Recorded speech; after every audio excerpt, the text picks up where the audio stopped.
What's up, everybody? Welcome to the Nightstand, where we keep all the thoughts that keep you up at night. I am, of course, your host, recent graduate of Bovine University, Byron Anthos. Well, he's gonna marry a carrot. I'm Zelda. How are you? Oh, good. It's been a while. Thank you to everyone who stuck with us through those damn technical difficulties. I am a human gremlin, so I blame most of that on me and my old ass laptop. It is weird. I was having absolutely zero issues until we started to connect. I mean, that should be like a status, like on Tinder. I was having zero issues until we started to connect. That's, you know what? At least people would be but honest. that's what the world needs, more honesty.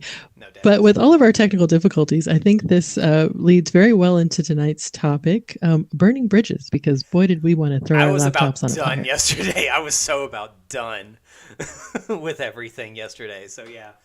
I know. And you have a pretty long fuse, so when you were done, I was like, and we're rescheduling for tomorrow.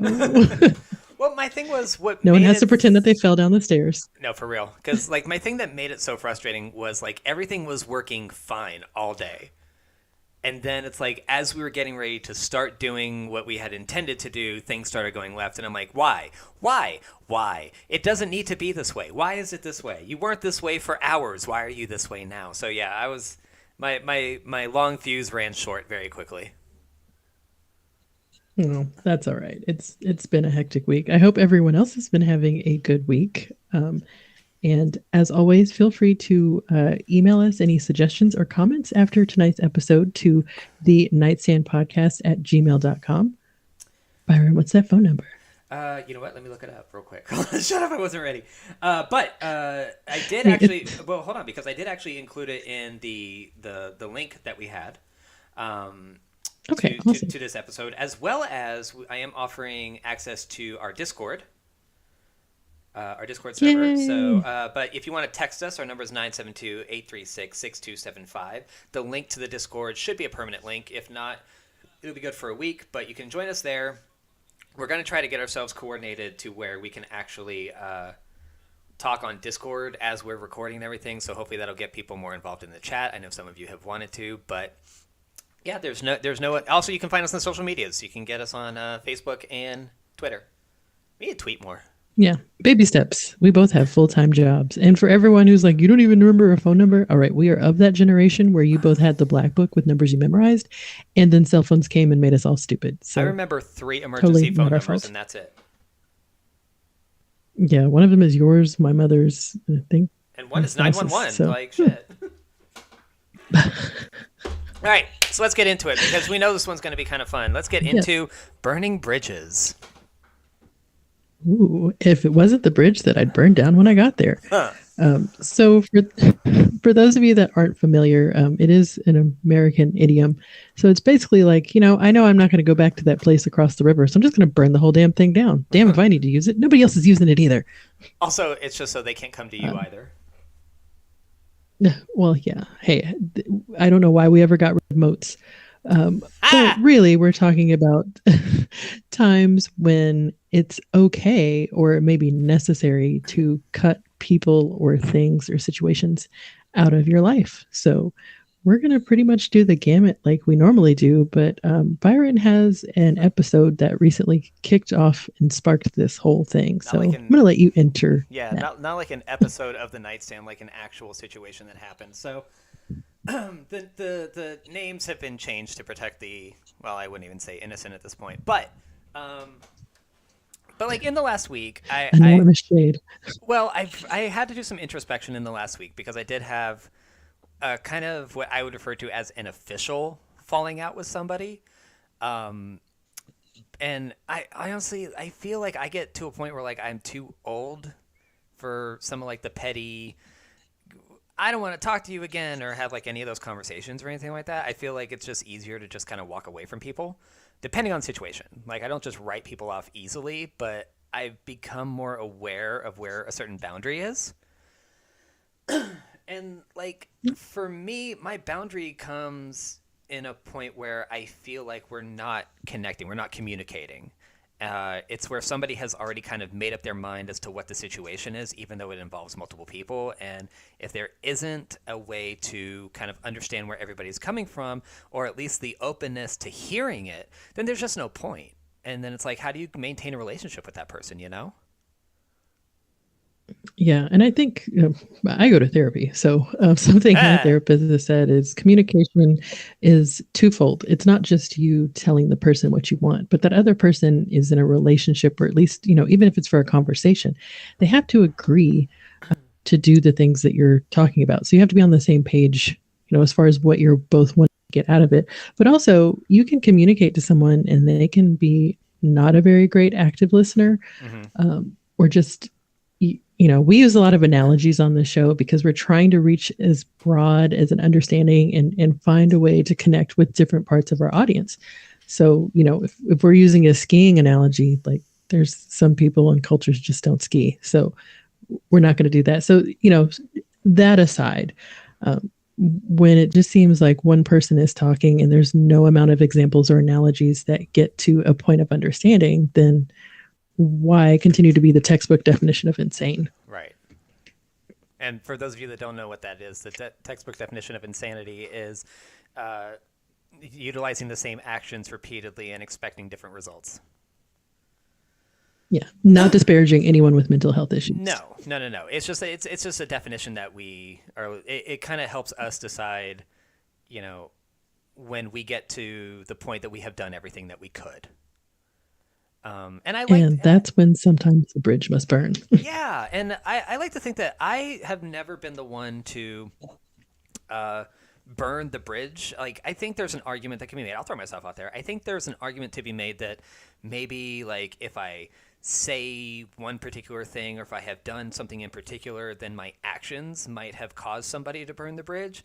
But, like, I never make the active I'm cutting you off kind of decision. Usually it gets done to me. Like, people will unfriend me and then people will block me or things like that because I don't need to go through the logistics of having to remove somebody from my life. I can just as easily not talk to you. But, like, I will say that in this last situation, I did block this person, but it's mainly just because, like, this person had already unfriended me on Facebook like maybe a month and a half ago. So, and I was perfectly willing to respect that decision. And then there was some communication on Instagram. And then, in particular situations, I just have to kind of, I will fight tooth and nail to my dying breath to just kind of make sure that I get represented well, or at least accurately. So it's like, so it's like whether or not you agree or disagree with it, like, I just need you to be like, okay, so this is where you're coming from. That's all I need to hear from somebody, even if they, like, don't think that it's valid or ever. At least I'm understood. Like, we can still have our fundamental disagreement as long as you understand that the way I'm telling you my perspective is my perspective. But if you have already decided, see, here is where a boundary of mine is, and I realized this today, is that my boundary comes when you have decided what somebody's actions are without listening or talking to them. Yeah, or a personal pet peeve of mine is I'm very honest with my emotions. So if my spouse and I are, in an argument, or it's just a situation where it's not going to advance, I will say, I'm mad at you, so, and here's why. I need insert time here to cool off, and let's come back to this conversation. Again, therapy took years to get there, but at least you're not just shutting it down and it doesn't become an argument where, let's just face it, most arguments or disagreements could have ended long ago if someone wasn't so focused on being, air quote, right. Oh God, yes. Sometimes there is no right or wrong, but I'm totally with you. I don't like for people to impugn my honor or to project their feelings onto me and then act on that assumption as though those feelings were actually, like, I was the source of that. So, and we're also both Y people. So, I try so a relationship hard to understand ends, why. I try so hard. And, like, I feel like we've had conversations. Go ahead. No, you go. No. Yeah, I feel like we've had. No, I insist.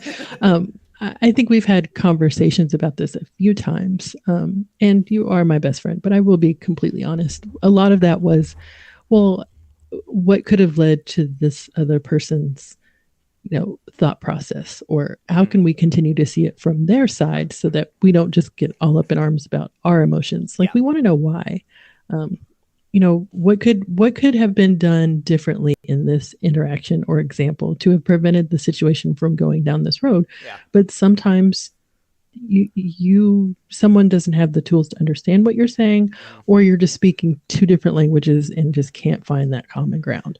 Yeah. um, My biggest thing was like when you get to the point of, excuse me, uh, it's like there's such a narrow.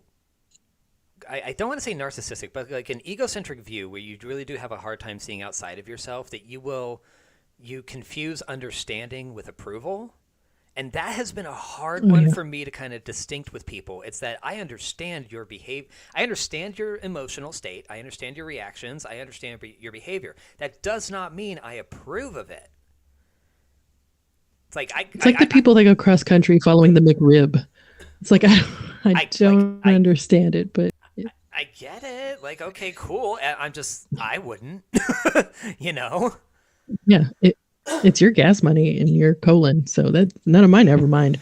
But yeah, it's like you don't have to completely be on the same page as someone to understand where they're coming from. And that was hard for this But particular yeah, person to understand. And I'll admit, like, I do, there are times when I will make posts about behavioral issues or, I don't even want to say mental health things that might seem like vague booking at a particular person, but honestly, I just feel like because it is pretty astute and apropos and that could really be worked for anybody. But like one thing that I said, I think I even posted it today, was that when you've spent your whole life being a victim, it's hard not to see everybody else as being against you.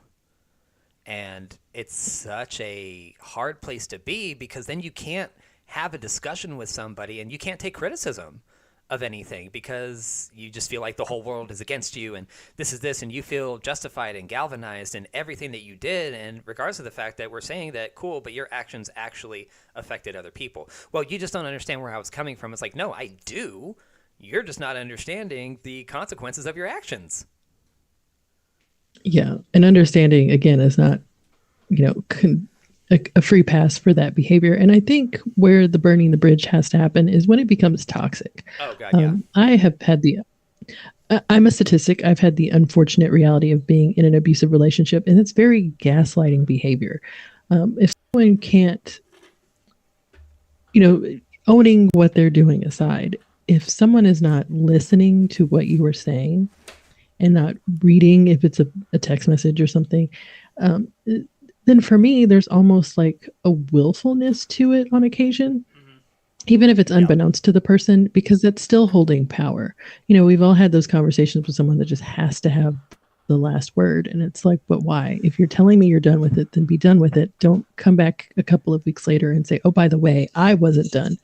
Okay, well, at what point is it healthy for the other person whose boundary has been violated to say, I'm just not doing this anymore? Now, I will say that And that's when you, I will say that in this situation, I was guilty of that. I did not respond to this person after a couple of weeks, but the reasons that I did it were, I'm not going to lie, were uh, opportunistic, because I still had a couple of gigs with somebody that we had a mutual relationship with, and I was worried that if this situation escalated, that would compromise that, because that has happened in the past. So I was like, you know what? Let me do what I agreed to do, get my gigs and everything. But I didn't come back and be like, oh, and another thing, you're trash. I was just like, listen, I don't want you to kind of walk away from this situation with a misrepresentation of me. Like, I didn't like. I don't. I'm actually gonna go back and look at the messages here real quick. But like, I don't think I was like coming after this person. I think I really just said, "Listen, I need you to really understand where I was coming from." Oh, yeah, I said here. Here was my exact quote. I said, "I don't want a misunderstanding in the whole situation. I don't think I would reduce myself to saying my feelings were hurt. I found everything that happened while I was immersed in my job and everything to be very problematic behavior. And introspectively, I said to myself, this isn't for me." That was literally my response to it. So at no point was I accusatory. Was I insulting? I just said, this is me. This is what I was at. Don't just say, I get your feelings were hurt and walked away.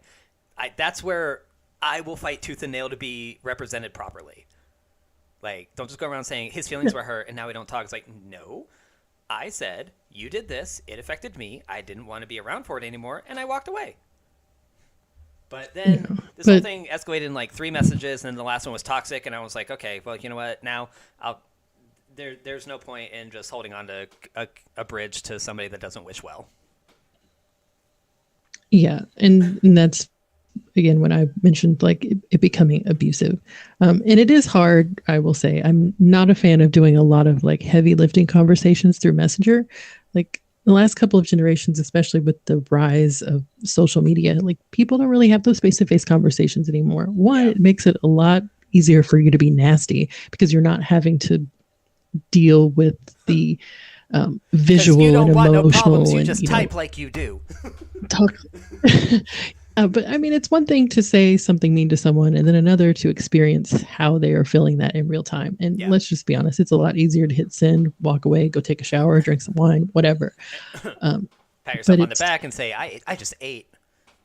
I ate that. yeah, and it's unfortunate. So I was only full disclosure privy to whatever I was shown. Yeah. I don't know the person in question, and I'm not taking a side. I'm just being, as objective as I possibly can. And I realize because Yeah, we're friends. you called me out for sending that message weeks later, like, and that's what I appreciate. Somebody would be like, "Well, Yeah. this looks pretty shady," and I was like, "Fair."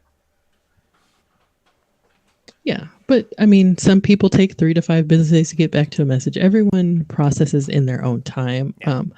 I'm just, I do have a sadness for both sides at the loss of potential, but at the same time, sometimes you got to look at the materials that you're working with and be okay with saying, like you mentioned, like this went to a toxic place and I don't want to be there because truly, what is stopping another confrontation over something else that, whether it be minuscule or major, just a difference of opinion. Or if you tell someone, hey, this is how I'm feeling and this is why, et cetera, and they're like, no, it was your feelings were hurt. I get it. There's nothing more infuriating to me than someone saying they get it and they've heard none of what I have said. Yeah. Or internalized none of what I have said. And that's where you get to a point. And that's why we have HR. Yeah, no kidding. Because I think there comes a point where you kind of recognize that the people around you, whenever you have, like, you should be able to have uncomfortable conversations, and there does need to be a little bit of discourse between you and the people in your life. Because, if you hang around people that are just like you tend to forget everybody else and how to treat them. So you realize that when you do come across discourse with somebody that you are not particularly aligned with, that you kind of get a point where you stop communicating and you start trying to convince. And yeah, and that can become dictatorial. yeah, and it gets really kind of frustrating, especially when you have somebody who just refuses to step outside of themselves to see the situation as a whole. I love this analogy where I say, if you take the situation that we're in, and I've said this for like 5 other people that I've fallen out with. So if you take the situation in, lift everybody and their personalities out, put blank people in it. Person 1 did this, person 2 did this, person 3 did this. Look at the situation, and then it's not really about assigning blame. It's just seeing how actions affect other people.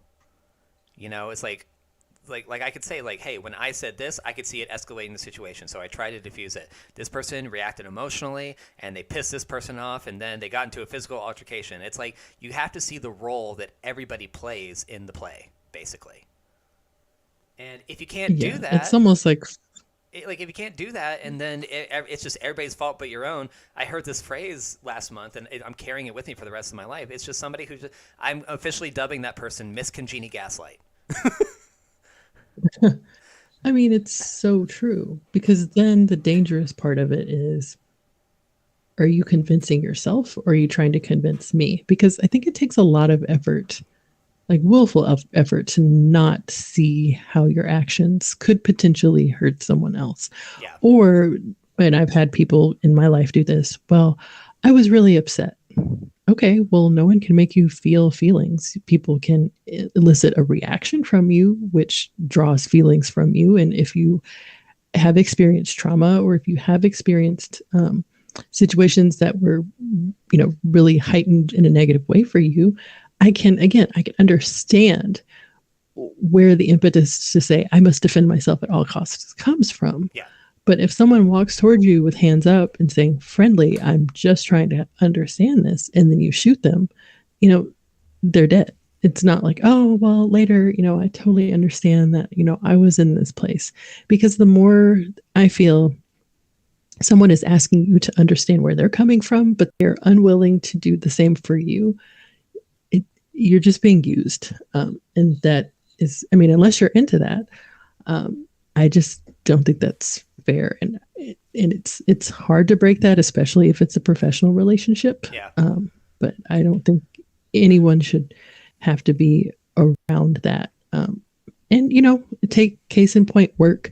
We're adults. It's a lot harder to meet someone and to form a friendship relationship outside of the circle of people that you spend, insert the number of hours you work here.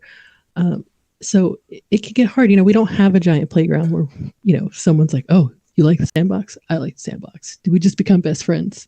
Yeah. It's hard. It's so hard not to blur those lines. But same at work. I see a lot of posts online or Reddit like, am I the asshole because my boss asked me to do this? Or, the people who were quitting because they weren't having their vacation honored, or they're being, called to do other people's jobs at the last minute. Like, I'll have to find it. You were not the asshole for demanding that your state mandated or federally mandated time off gets honored. Oh, no.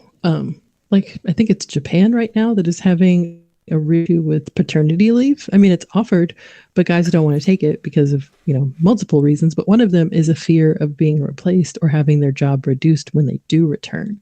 Yeah.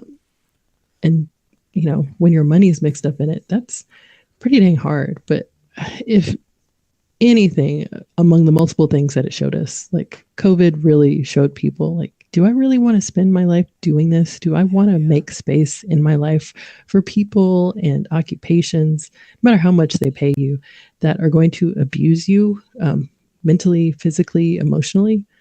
Nah. Like quiet quitting is a thing now. Yeah, you wouldn't do it. Or, you know what I love is malicious compliance. Have you seen those on Reddit? Those are amazing. It's like literally just like aggressively just staying within your job description. It's been amazing. I love those stories. It's like, no. But yeah, one of my friends very, very famously said to me that she said this in response to my husband because he quit his last job on April Fool's and everybody thought it was a joke, and he didn't actually do a 2-week notice because that place was just really bad for his mental health. But everybody was like, "Ooh, you didn't do a 2-week notice? Oh my God, why would you do that?" And blah blah blah. You're gonna burn a bridge. And then my friend said, "You only worry about burning bridges you intend to cross again." And I was like, "Damn." Oh, and come through. Yeah, and if I'm never going back to that country, hello, burn them. It's like a Thelma and Louise situation. You jump, I jump. But I mean that was very, very true, because you think about, and that especially professionally, we're taught or told very sternly to not, burn that bridge because you never know, and it's like, but why though? It's like, because I think maybe it's because we, where we live, that it's very much a right to work kind of area, and the loyalty is not well reciprocated. Because it's a very common trope of, I would like a living wage and time off to see my family and vacation and mental health and everything like this. And they're like, jeans on Friday and a pizza party, you got it. Yay. We were talking about this very thing today at my job.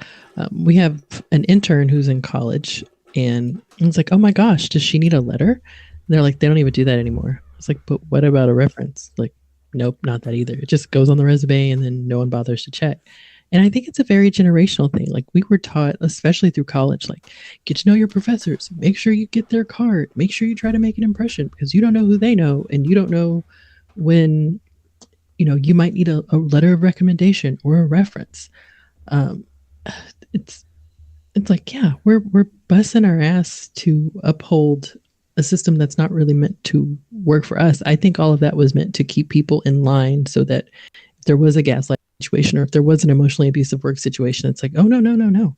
Think about your You future. need me more than I need You you. have to ignore your present to think about your future. Yeah, it's like be uncomfortable now for a lot of, happiness later. Like But then you the know people what? who worked the same job for 35 years. And you know what? I think those companies and the schools actually did themselves a disservice because we all know that there is a trope of, can I get a letter of recommendation? And they give you like a stock form letter. So it's like, if you're just going to phone it in, like, what are we doing? So it was kind of Why, oh, why can't I? it was kind of a snake eating its own tail, because they were like, I totally agree. I think it was a behavioral control thing, but then they kind of abused their own power, be like, well, I don't really have to, put their specific qualities and attributes on here and everything. Well, I have a good enough letter, and then that's how you get good enough employees, frankly. Yeah. But I also think there has to be incentive to do other things. And I think work and family are two things that are held up as, oh my gosh, protect at all costs. Yeah. And I don't appreciate that because I feel like that comes from people who didn't enjoy their own experience of being on the receiving end of that abuse. And it's like it's like the Lifetime movie where the woman comes home and she's like, my husband beat me. And then the mom's like, oh, just work it out. I mean, you got kids and he didn't really mean it. And what did you do? I totally see that. And I really it's do just, think it is a generational thing because you also have people that are like, well, when I was younger, we were able to do this, this, and that, and you got to pay your dues and everything. And it's like, you do realize that you're equating pay your dues with like suffering and poverty in today's day and age. yeah, it's just another form of hazing, to be honest. Like, And I don't like that work because, yeah, or because, life. because like, weren't we.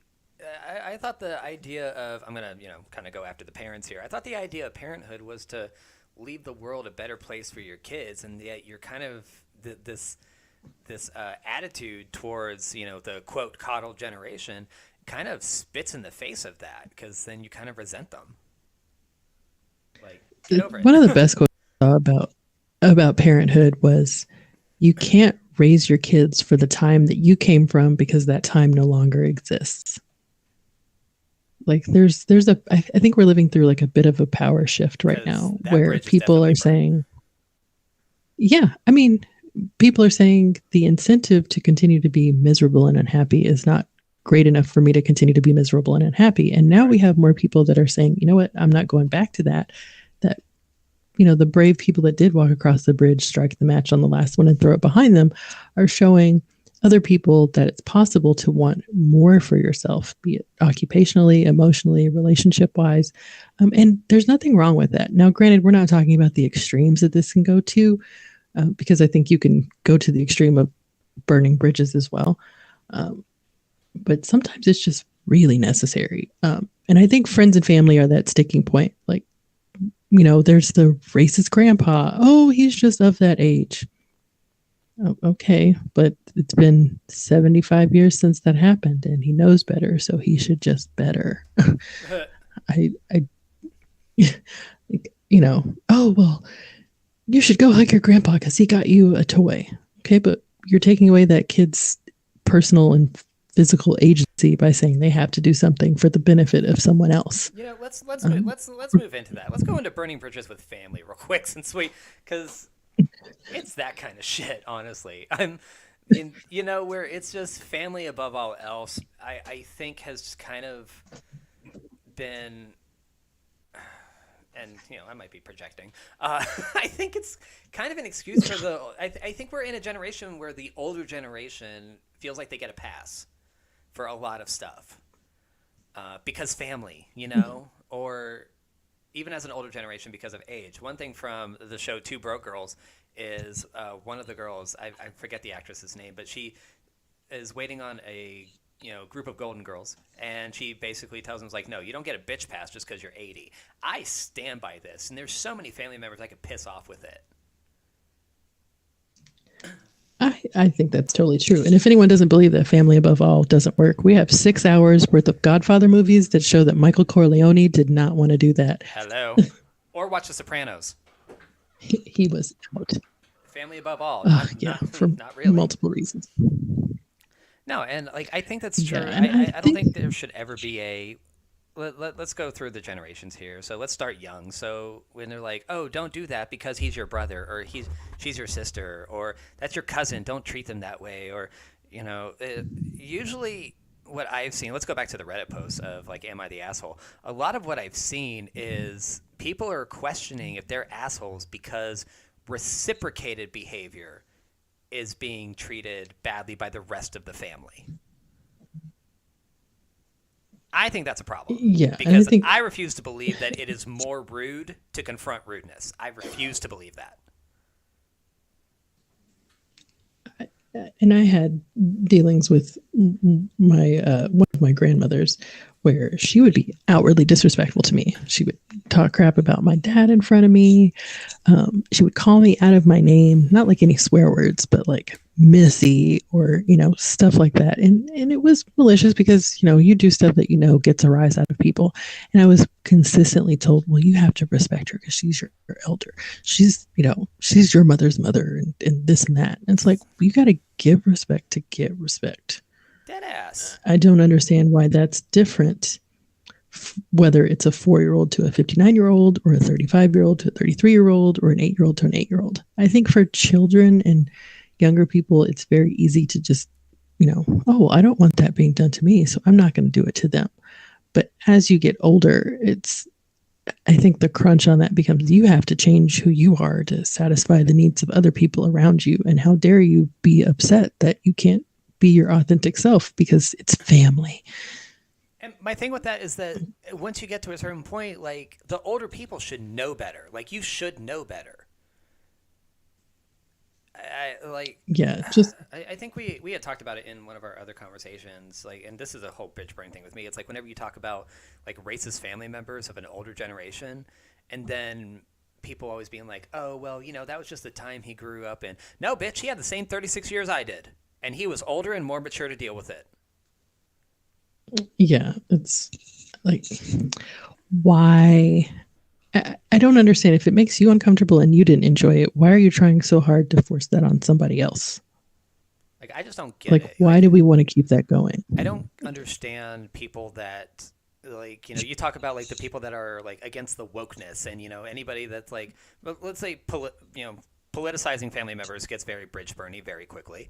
So whenever they feel the need to have, like, whenever you have an opposing view, they feel the need to just sit there, tell you that you're wrong and you're trash and you're worthless and you're what's wrong with this country and you have to sit there and deal with it. No, square up. I don't care if you're my uncle. Square the fuck up. It's not my uncle, but you know what I'm saying. It's like, I don't care who you are. Like, if we're going to do this, we're going to do this. I'm 36 years old. Yeah, it's and fairness aside, I don't know. It's like you have to pay your dues repeatedly. And, there's some cultures where you just don't talk back to your elders, like period, the end. It's a point of social shunning if you were to even think about it or watch your tone or, don't say it like that. Like I grew up in a household like that where, one of my parents thought, didn't apologize for anything until I was like well into my 30s. And it was like, I'm going to dress you down. I'm going to talk all this stuff about you. I'm just going to air my feelings. I'm going to be, let the emotional cat out of the bag. And that's cathartic for them. But then you're not supposed to react to that. Nope. You're not supposed to have feelings about that. Nope. You're supposed to sit there and take it and then unleash it on your own children.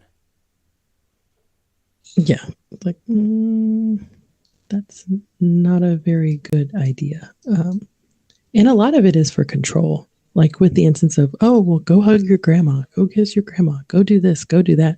Like you're taking away someone's ability to choose for themselves. Yeah. And if it's a stranger that asks your kid to do this, oh, it's a big fat no. There are parents that like literally murder somebody for, forcing themselves like hug or whatever sort of physical contact on their child. But it's fully okay if it's a kid, like Santa. Like, I'm not Christian, but I know that doesn't have a lot to do with actual Christmas. But that's one of those things. It's like every year I see people posting things on Facebook where their kids are just like uncomfortable and crying and screaming. It's like, haha, they didn't like Santa. I mean, Thanks for the trauma. like, like, yeah, like why? They're gonna start dating, white-haired leather daddies and not understand for years to come. Like,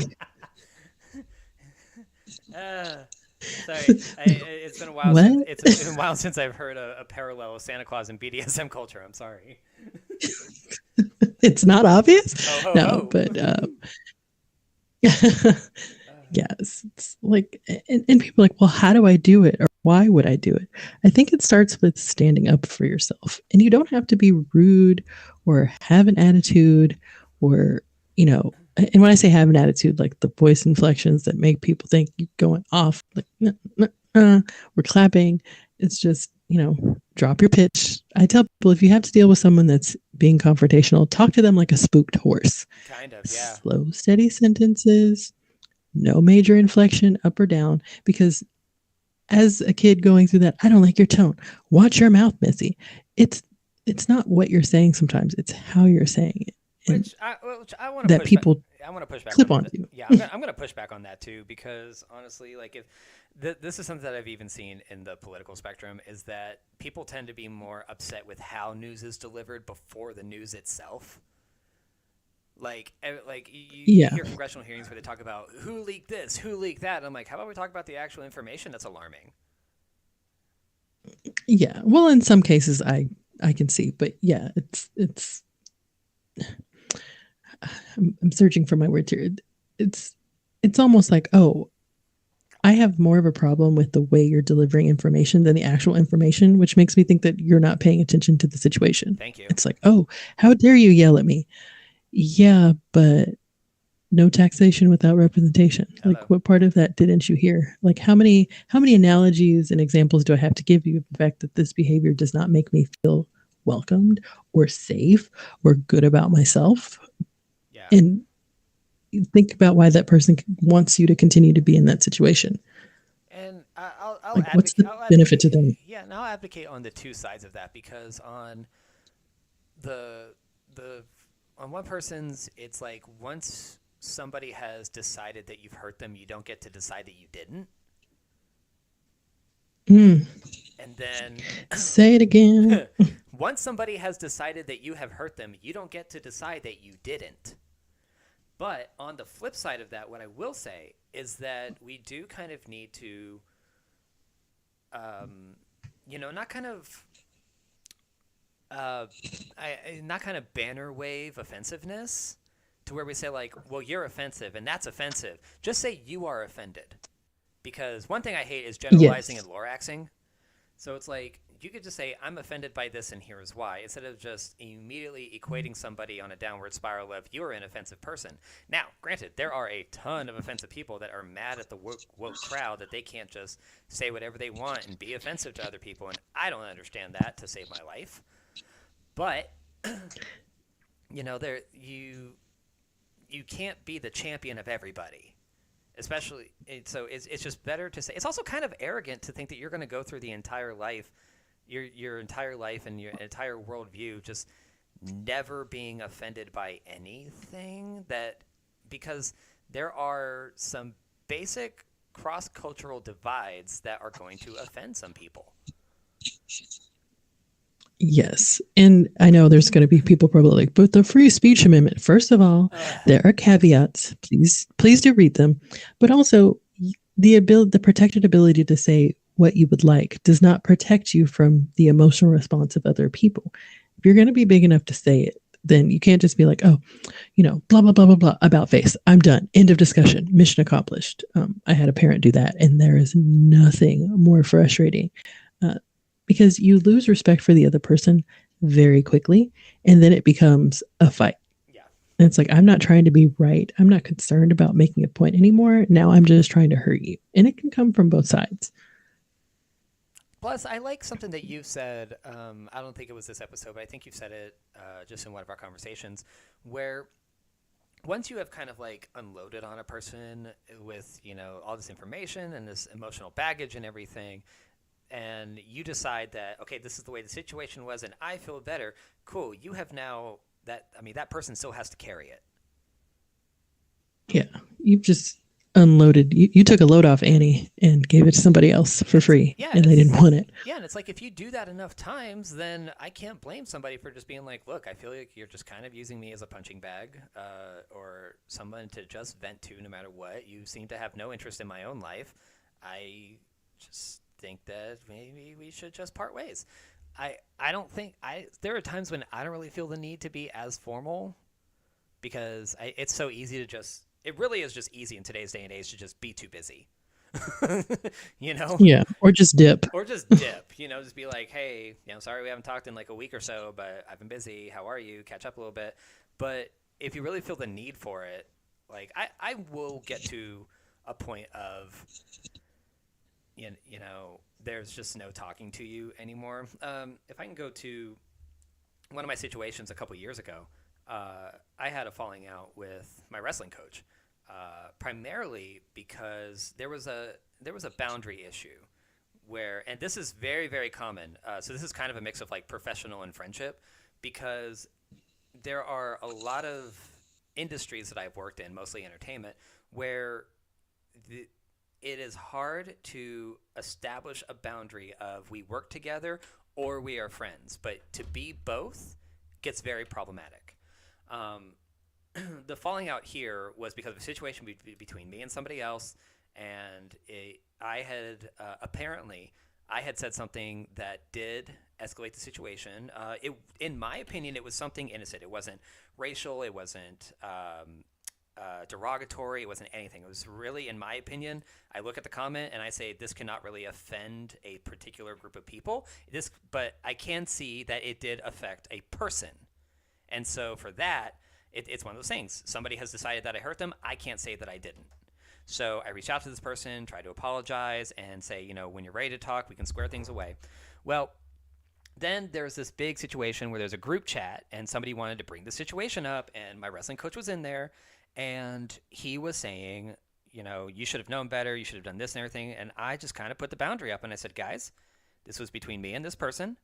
Here's what has happened. Leave it alone. It doesn't concern the rest of you. Like, period. Like, don't try to make the situation worse than what it is. And unfortunately, that's kind of what happened.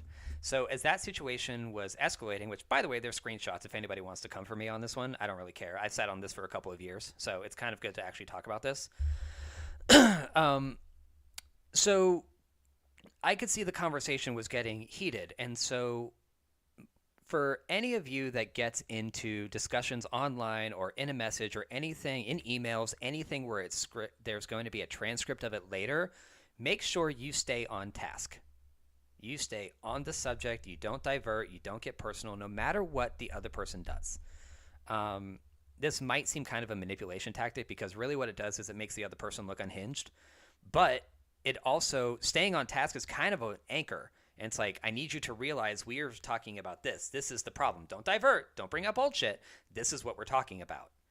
And the problem is that this is the 10 items or less lane. Thank you. Don't bring your baggage in. So, the situation kept going, and then it finally got to a point where I was like, well, you know what? I really don't see the need for us to talk anymore. I'm just going to leave this chat. And over the weekend, he messaged me and said, can we talk on Sunday? Can we talk on Monday? Whatever. I think we talked. And the way he broke down the situation from the message was not what happened. He was like, I felt like, you were typing too slow and you were reacting to things that I already said. And I said, no, you were reacting this way. I was trying to keep you on task, like trying to remind you that this is what the situation is. This is what, I'm, being on trial for, whatever the fuck. But also at the same time, if you were somebody that was dealing with this situation as a coach, then you were out of line with how you were handling it. If you were coming at it as this person's friend, then you can't say I was out of line and, quote, coming after your authority, because you were trying to get on equal footing. So square up. You're only 4 years older than me.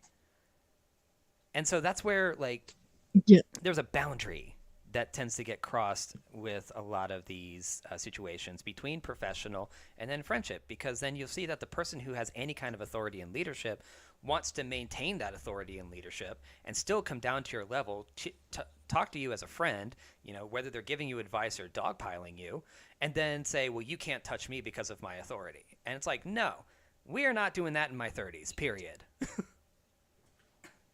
But I also think, because I remember the situation, that you have to declare what your boundary is. You can't be like Minesweeper. You can't be like, all right, you can step there. You can step there. No, your leg is gone. You've just exploded. You stepped on a landmine of trauma that I didn't tell you existed. Right. That's unfair. And that would lead me to want to burn a bridge with someone as well. Like if someone is letting you know what their boundaries are. And yeah, if you're friends or if you're colleagues or if you're in a professional space of any sort or even non-professional space with someone over time, if you're really getting to know this person and trying to be good humans to each other, you're going to uncover boundaries as you go along. Yes. There's not always people don't come with a resume of trauma. Some people do. And, Sorry. It's up to you how and when you disclose that. But yeah, I like the suitcase analogy. It's like, not only are you unburdening your baggage, you're adding to someone else's, and then you're just skipping off like, I feel so much lighter now. It's like those people that go through TSA with like a backpack and right, like, I'm totally better than you. Yeah, and those not fair. I've seen so many people that will carry their trauma as a sword and shield, and they will like kind of just redline their triggers without communicating them. I personally believe that when it comes to triggers, whether it's professional, friendship, family, or relationship, there has to be some grace period for people to cross implicit boundaries, because they're not explicit, so they're not easy to identify. And a lot of people just try to like wave it away with, oh, well, it should be obvious. You know what? Fuck that. You're not going to be in a healthy relationship if you're not communicating yourself and not allowing for misunderstandings or miscommunications. Like, you have to allow mistakes to happen. Now, if these boundaries repeatedly get crossed, then it's kind of happening deliberately. Then you have an issue. But I see so many people just burn bridges over a one-time infraction. Yeah, I think that's like really a social media thing. And then how I poke back at the obvious is, all right, it's obvious to you to avoid running into a pole, but is it less obvious to someone who's visually impaired under the same situations? So you can't look at, oh, well, this is how I feel, or this is how I was raised, and this and this and this. It's great that you know that about yourself, but that can't become a crutch for you continuously hurting other people's feelings. And trying to say, oh, well, I just didn't see it. It's like the compliment sandwich. Like when you have to reprimand someone at work, they say, okay, we'll start with a compliment. In the middle of the sandwich, go to the things that you don't like, and then end with a compliment or something that was positive about the situation. Some people tend to do that when they've been called out on behavior. Like, yeah. Okay, well, I established this boundary and you didn't respect it. Okay, well, I could just see that, it felt like this and this and this, and that's why I did this, and I don't understand why you did that, and why can't we just be friends? I don't understand why you're continuing to make this a big deal. Oh, what? There's actually an expression for this. Have you heard of Darvo? No. Okay, so it's an acronym. Basically what it had to be. But no, this is actually a thing. So this goes into situations where you present somebody with like, hey, I'm upset about this, and then they become upset that you're upset. So DARVO stands for deny, attack, and reverse victim and offender. So it goes into that, because first it's like someone says, hey, I put this boundary up and you crossed it. First you can say, oh, well, I didn't know that boundary was there, deny. And then you should have made it clear, attack, and then reverse victim and offender. And now what am I supposed to do? How are you supposed to treat me like this? Like, well, I can't believe you're upset at me. Like, it is a actual description. Oh, so now we have a fancy acronym for flip scripting, or script flipping, as we called it in the 90s. I like flip scripting. Keep flip scripting. I flip script my own script flip. Yeah, that is one of my pet peeves. Like, honestly, like I mean, apart from stepping into puddles after someone gets out of the shower and getting my socks wet, like just someone who attempts to seek victimhood and therefore sympathy or empathy It's an from you attention hurting grab. them as a result of you. Yeah, it's just It's an so attention grab to not be cute. so like aggressively the victim.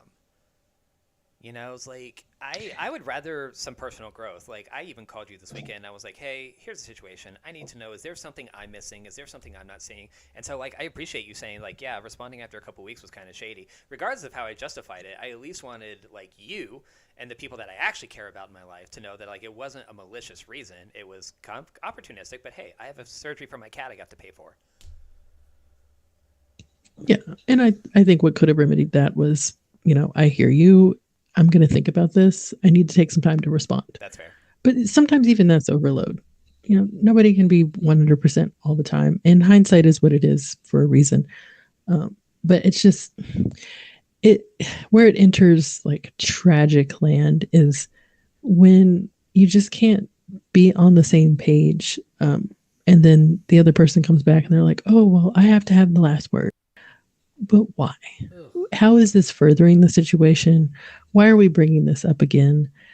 You've already stated what was and what was not important to you and why you're not going to continue in this relationship or, dynamic of situation with the person. And then they come back. It's like It's like, why?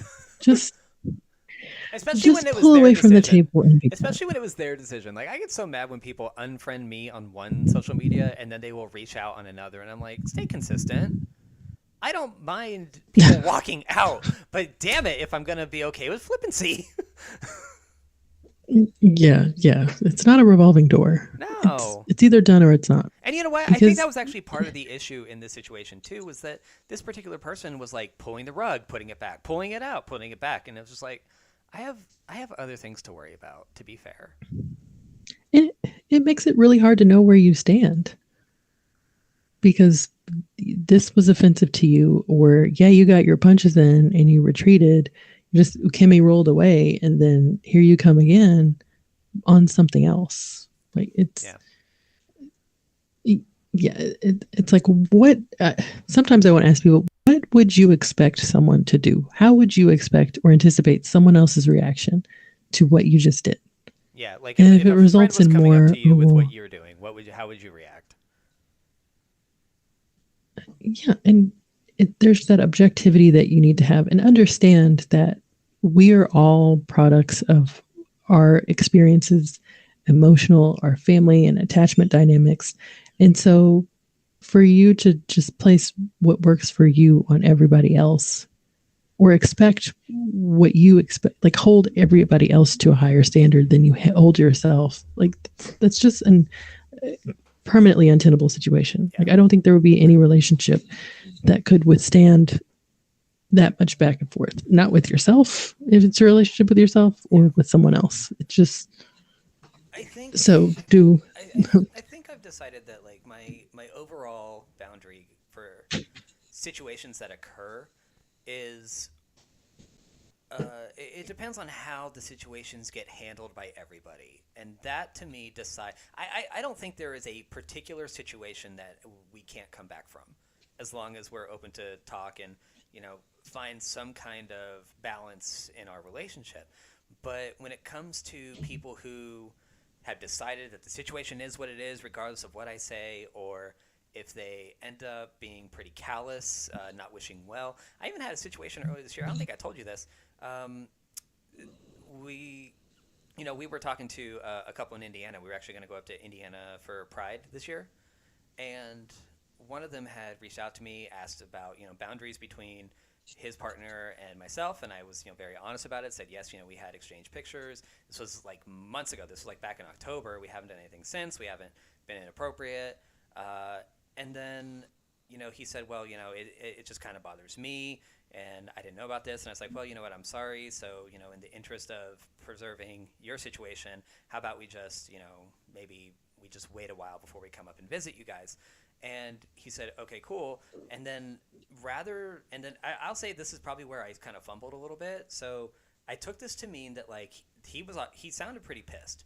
So he probably was gonna like cut communication. I said, well, hey, just so you know, I'm doing this other show. If there's anything you want to talk about, you can catch me on there, talk about a situation or anything like that. And he was like, and then he like took a screenshot of that, posted it on his story, unfriended me, and then made a comment about gotta love entrepreneur culture, can't just be polite and respect the boundary. And I said, okay, the fact that I even told him, I was like, I think I just offered this as another form of communication because I have talked to you and I have talked to your partner.